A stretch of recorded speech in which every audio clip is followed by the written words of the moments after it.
Hello, Radhe Radhe my YouTube family. Welcome back to the channel Siddhima blogs. कैसे हो आप सब? आई होप आप सब ठीक होंगे, बढ़िया होंगे, मज़े में होंगे। मैं भी बिल्कुल ठीक हूँ। आज के इस ब्लॉग की शुरुआत हो रही है लंच टाइम से। हाँ जी, लंच में मैं आज बना रही हूँ प्रॉपर देसी राजस्थानी थाली। हाँ, जिसमें कि मैं बना रही हूँ ये गाजर और लहसुन की तीखी वाली चटनी, साथ में फली की सब्ज़ी और मिस्सी रोटी बनाऊंगी। तो बस यहाँ पे मैंने लाल मिर्ची को, जो सूखी लाल मिर्च, उनको रात भर के लिए भिगो दिया था, जिससे उनका तीखापन और जो भी उनकी गर्माहट होती है ना, वो पानी में निकल जाती है। और साथ में मैंने ले लिए थे खूब सारे गाजर, जिनको मैंने छील के और साफ़ कर लिया था, और खूब सारा लहसुन मैंने कल ही छील के रख लिया था। तो बस ये चटनी बनाने में थोड़ा सा मेहनत तो लगती है, लहसुन खूब सारा चाहिए होता है, गाजर भी छीलने होते हैं। पर हाँ, ये चटनी बनाने का फ़ायदा ये होता है कि इसको बना के रख दो और एक हफ्ते तक आराम से, एक हफ्ते से ज़्यादा ही, मेरे घर में तो ये 10-12 दिन ये चटनी आराम से चल जाती है, ख़राब नहीं होती। क्यों ख़राब नहीं होती? क्योंकि जब इसको छौंकते हैं ना, तो बस जैसे मैंने जो भी आइटम्स बताए थे उनको पीस लो और फिर तेल में जीरा डालो और इस चटनी को छौंक दो, और बस इसमें नमक जाएगा। बाकी इसके अंदर मैं धनिया पाउडर वगैरह कुछ भी ऐड नहीं करती। तो धनिया नहीं डालते ना, तो ये काफ़ी टाइम तक टिक जाती है। और जब भी घर में कोई सब्ज़ी ना हो या कोई सब्ज़ी बनाने का मन ना हो ना, तो आराम से काम चल जाता है। जैसे शाम को मैं कई बार ऐसे करती हूँ कि जैसे शाम को कई बार मान लो सब्ज़ी बनाने का मन नहीं हुआ, मैंगो शेक बना लिया और चटनी फ्रिज में रखी रहती है, तो सिर्फ रोटियाँ बना लेती हूँ। तो इस चटनी के साथ बच्चे रोल बना के खा लेते हैं और बढ़िया लगती है। कहने का मतलब है ये चटनी। तो आज ये चटनी बना के रख दी है और साथ में बना दी है मैंने फली की सब्ज़ी। फली की सब्ज़ी बिल्कुल सिंपल तरीके से बनाई थी, बस कुकर में और तेल में राई डाल के, फली डाल के छौंक दी थी। और साथ में मैंने बना दी है मिस्सी रोटी। मिस्सी रोटी बनाई है मैंने बेसन वाली, आटा और बेसन मिक्स करके। तो बस ये लग गई है हमारी बढ़िया सी आज की देसी लंच थाली। और आज लंच मैंने थोड़ा जल्दी बना लिया था, करीबन 12-12:15 बजे, और खा भी लिया था क्योंकि आज मैंने सुबह नाश्ता नहीं किया था। जल्दी इसलिए बनाया था क्योंकि आज मुझे जाना है ताई जी के घर। उमा आई है शादी के बाद पहली बार, पहली बार नहीं, दूसरी बार। पहली बार तो पग फेरे के लिए आई थी, पर उस दिन तो एक ही दिन रुकी थी, और अभी दोबारा आई है, 1 हफ्ते हो गया है उसको आए हुए। तो आज वो वापस जा रही है, तो मैं वहाँ पर जा रही हूँ मिलने के लिए उमा से। तो बस जी लंच वगैरह किया और उसके बाद हो गई हूँ मैं तैयार। गर्मी बड़ी ज़बरदस्त हो रही है यार, हमारे यहाँ पे बारिश बिल्कुल भी नहीं है, अब तो बहुत गर्मी है। खैर जी, यहाँ पे मैं तैयार हो जाती हूँ। साथ ही साथ मुझे आप लोगों से कुछ ज़रूरी बात भी करनी है। मेरी एक सब्सक्राइबर है जिनका नाम है सुमन।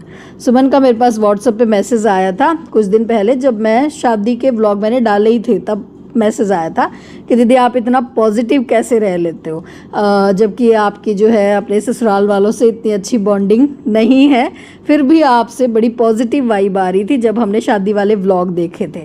आप इतना पॉजिटिव कैसे रह लेते हो जबकि आपके रिश्ते इतने ज़्यादा बिखरे हुए हैं फिर भी। तो ये सवाल मुझे बड़ा पसंद आया, तो मुझे लगा कि इसका जवाब जो है मैं व्हाट्सएप पे ना करके सुमन को क्यों ना व्लॉग में इसकी मैं थोड़ी सी बात करूँ। देखो यार, इसके लिए मैंने पिछले 2 सालों में बहुत मेहनत करी है अपने ऊपर। मैंने बहुत काम किया है, मैंने काफ़ी कुछ बदला है अपने आप में। अब मुझे नहीं पता ये मैच्योरिटी है या एज है या मेरी लाइफ के एक्सपीरियंसेस की वजह से मेरे अंदर ये बदलाव आया है, पर मुझे ऐसा लगता है कि अब मैं थोड़ी सी समझदार हो चुकी हूँ, जो मैं पहले नहीं थी। अब ऐसा होता है कि अगर कोई एक कदम मुझसे पीछे हटता है कोई भी रिश्ते में, तो मैं 10 कदम खुद को पीछे हटा लेती हूँ। ठीक है, मैं जाकर उन्हें सफाई नहीं देती हूँ कि मेरी गलती नहीं थी या आपने गलत समझ लिया, जो मैं पहले किया करती थी। अब मैंने सफाइयाँ देनी बंद कर दी। अब ये बात मैं अच्छी तरह से समझ चुकी हूँ कि एक तरफा रिश्ते कभी भी नहीं निभाए जाते। जिन्हें आपकी परवाह होती है, जो आपको सच में प्यार करते हैं, वो हर हाल में रिश्ता निभाते हैं। चाहे आपने कितनी भी गलतियाँ करी हो, चाहे आप कितने भी बुरे क्यों ना हो, उन्हें बार बार अपनी वैल्यू याद दिलाने की ज़रूरत नहीं पड़ती है। तो अब मैंने ज़बरदस्ती के रिश्ते निभाने की कोशिश बंद कर दी है। कोई सामने से बात करता है तो मैं मुस्कुरा कर जवाब देती हूँ, कोई नहीं करता तो मैं अपने आप में चुप रहती हूँ। अपने बच्चों के साथ खुश रहती हूँ, अपने हस्बैंड के साथ खुश रहती हूँ, अपने आप पे काम करती हूँ, अपने आप को खुश रखने की कोशिश करती हूँ, जो मैंने इतने सालों तक नहीं की थी। और अब मुझे कोई रिग्रेट भी नहीं है, क्योंकि मुझे पता है मैंने अपना बेस्ट दिया था, मेरा दिल प्योर था, मेरे इंटेंशंस गलत नहीं थे, मैंने पूरी ईमानदारी से रिश्ते निभाए थे। बाकी जो भी हुआ वो मेरे कंट्रोल में नहीं था। आई नो आप लोग मेरी ये सब बातें सुन के आप लोगों को ऐसे लगेगा कि मैं ईगो में हूँ या मैं थोड़ी सी इमोशनलेस हो गई हूँ। तो ऐसा नहीं है, इमोशंस आज भी है मेरे अंदर, पर अब वो उन लोगों के लिए नहीं है, अब वो सिर्फ उन लोगों के लिए है जो सच में मेरी वैल्यू करते हैं, जो सच में मेरी फीलिंग्स की कदर करते हैं, जिन्हें मेरी परवाह है। बस बात इतनी सी है। और अगर इतनी सी बात अगर हम समझ लेना, सब लोग जो भी अपनी ज़िंदगी में सुकून ढूंढ रहे हैं, जो भी अपनी ज़िंदगी में पॉजिटिव वाइब ढूंढ रहे हैं, तो आपको भी सुकून मिल जाएगा। चलिए जी, बातें बहुत हो गई। मैं उस घर जाकर भी आ गई, मतलब ताई जी के घर में होकर भी आ गई। बट हाँ, वहाँ पे आज मैंने ज़्यादा वीडियो वगैरह शूट नहीं किया क्योंकि उमा तैयार हुए नहीं थे तब तक ससुराल जाने के लिए। और मुझे ऐसे था, नई नवेली दुल्हन को मैं जो ऐसे बिना तैयार हुए व्लॉग में कैसे दिखाऊं। तो इस वजह से और मैंने वहाँ पे वीडियो वगैरह शूट नहीं किया। बस विपुल जी से मिले हम लोग, और ज़्यादा देर मैं रुकी भी नहीं थी क्योंकि बुलबुल के स्कूल से घर आने का टाइम हो गया था।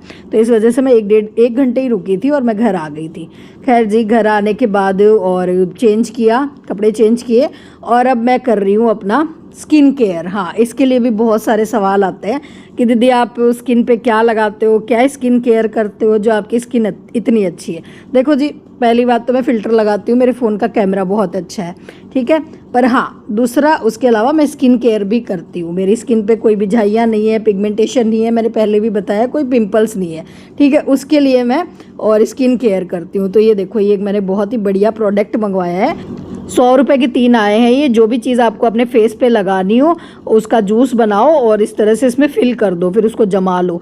जैसे हम आइस क्यूब्स बनाते हैं ना, एलोवेरा के और इसके क्या बोलते हैं, खीरे के, टमाटर के, तो आइस क्यूब्स की जगह और आप इस तरह से इनमें फिल कर लो। तो इससे और चेहरे पे लगाना, मतलब मसाज करना बहुत ईजी हो जाता है। मतलब आइस क्यूब्स जब हम लगाते हैं चेहरे पे, या आइस फेशियल करते हैं, मैंने एक बार आइस फेशियल भी बताया था, तब सब लोगों ने कहा दीदी ये तो बहुत मुश्किल काम है, पर ये वाला इजी है, ये तरीका बहुत इजी है। इससे आप अच्छे से आइस मसाज कर सकते हो अपने चेहरे पे। तो जैसे ये खीरे वाला तो बुलबुल ने बना के रखा था, और ये मैंने काफ़ी टाइम पहले ही मंगवा लिए थे, जब शादी के फंक्शन स्टार्ट होने वाले थे ना, उससे काफ़ी टाइम पहले ही मंगवा लिए थे। मतलब मैं करीबन 1 महीने से इससे आइस पे, मतलब आइस फेशियल कर रही हूँ। बढ़िया है और ओपन पोर्स क्लोज कर देता है चेहरे पे। और भी मतलब जैसे टमाटर का जूस अगर आप चेहरे पे लगाते हो तो उससे पिगमेंटेशन, आपके जो अगर झाइयाँ है ना, काले काले जो धब्बे हो जाते हैं चेहरे पे, तो उसको भी कम करता है। अगर आप रेगुलर करोगे तो बहुत फ़ायदा देता है। मतलब तो इसको आप ले सकते हो, यूज़ कर सकते हो। सर्दियों मतलब गर्मियों में तो बढ़िया रहता है। तो बस जी, मैंने अपना स्किन केयर करा, उसके बाद मैंने मुल्तानी मिट्टी वाला फेस पैक लगा लिया था। और हाँ, बस दिन में यही सब चलता रहता है मेरा। हाँ, कभी सो भी जाती हूँ, ऐसा नहीं है कि मैं डेली मतलब सोती हूँ। पूरे हफ्ते में 2 दिन मैं दिन में सोती होगी, बाकी तो मेरा इसी तरह से टाइम पास होता है दिन में। तो बस।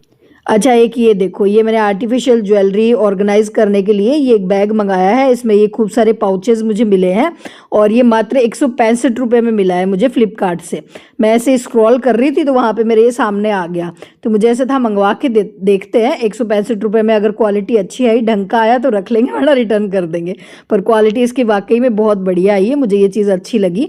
तो अब ये जो झुमके वगैरह मैं इस तरह के छोटे छोटे बॉक्सेस में रखती हूँ ना, तो वो इस तरह से पाउच में रख के और एक ही बैग में सारी ज्वेलरी आ जाएगी। अब मुझे बार बार अलग अलग डिब्बे में ढूंढना नहीं पड़ेगा कि कौन से में मतलब झुमका रखा है, कौन से में मांग टिक्का रखा है।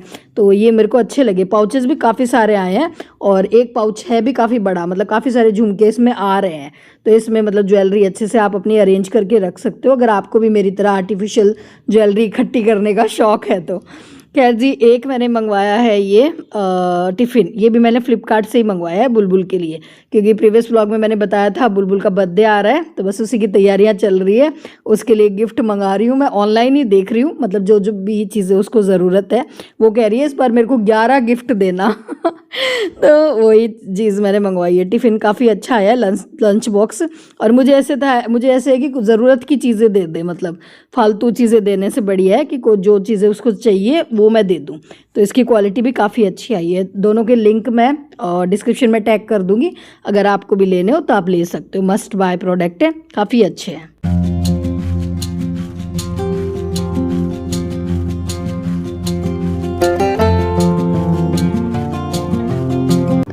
अभी आप सबसे मैं मिल रही हूँ शाम के 7:30 बजे। दोनों बेटियाँ बना रही है पिज़्ज़ा। गुड्डू का पिज़्ज़ा खाने का मन था। मैंने उसको कहा मैं कल बना दूंगी पिज़्ज़ा, मतलब घर पे ही बेस बना दूंगी सूजी और मैदा मिक्स करके, और कल बना लियो। पर उसको सब्र नहीं हो रहा था, उसको ऐसे था कि मुझे तो अभी खाना है। मैंने कहा यार अभी तो मतलब बेस बनाऊँ, 1-1.5 घंटे उसको रेस्ट के लिए भी चाहिए, तभी जो है पिज़्ज़ा फिर अच्छा बनता है, मतलब फूला फूला बनता है। पर इसको था मुझे अभी खाना, तो फिर इसने तुरंत फ़ोन करके अपने पापा से ये पिज़्ज़ा बेस मंगवाए। और मैं अगर देवजी को फ़ोन करती हूँ ना तो मेरा सामान आता है 1 घंटे बाद, और जब बेटियाँ फ़ोन करती है तो वो सामान आ जाता है 5 मिनट के अंदर अंदर। और देवजी ने ये 5 मिनट के अंदर अंदर पिज़्ज़ा बेस भेज दिए थे। खैर मुझे भी ऐसे था, चलो कोई नहीं, सब्जियाँ तो एटलीस्ट फ्रेश है तो घर पे अच्छा ही बन रहा है, चलो कोई नहीं, अब कर लेने दो मन की। अब गुड्डू को भी कुछ ही दिन रह गए हैं जाने के, मतलब अब गुड्डू की भी छुट्टियां एंड होने वाली है, तो फिर मैं भी मना नहीं करती। मैंने कहा जो मन है वो बनाओ खाओ। खैर जी, एक और ज़रूरी बात, मेरी एक सब्सक्राइबर है रीचा जैन नाम है उनका, और उनका बर्थडे है 14 जुलाई को।